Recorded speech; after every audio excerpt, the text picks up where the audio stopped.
otros temas. Vamos ahora al recinto de Donceles. Ahí se encuentra nuestro compañero Alberto Álvarez Santana con los pormenores de la actividad legislativa, pues se tiene previsto que inicie la discusión del presupuesto de egresos de la ciudad para el próximo año. Alberto, buenas noches, te escuchamos. ¿Cuál es tu reporte? Juan, muy buenas noches, un placer saludarte. Efectivamente estamos desde el recinto de Donceles, donde la Asamblea Legislativa estará discutiendo esta noche en la sesión, en cuanto dé inicio, el dictamen al proyecto de presupuesto de egresos y de ingresos de la Ciudad de México para el ejercicio fiscal 2018, que se estará presentando por las Comisiones Unidas de Presupuesto y Cuenta Pública de Hacienda.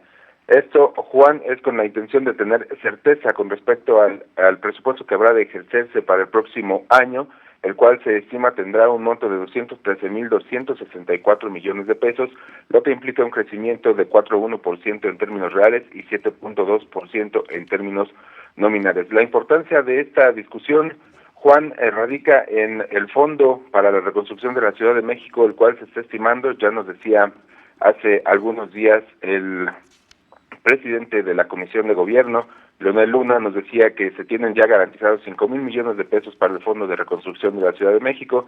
Esto, bueno, luego de los sismos de septiembre pasado.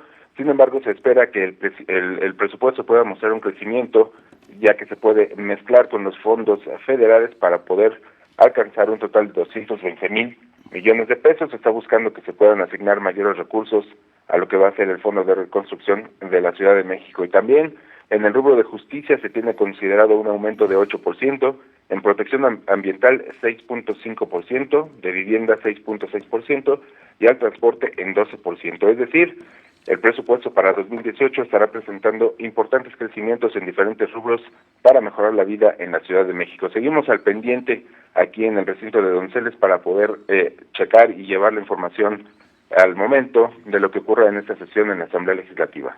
Muchas gracias por el reporte, Alberto, estamos al pendiente, que tengas buena noche. Buenas noches, Juan.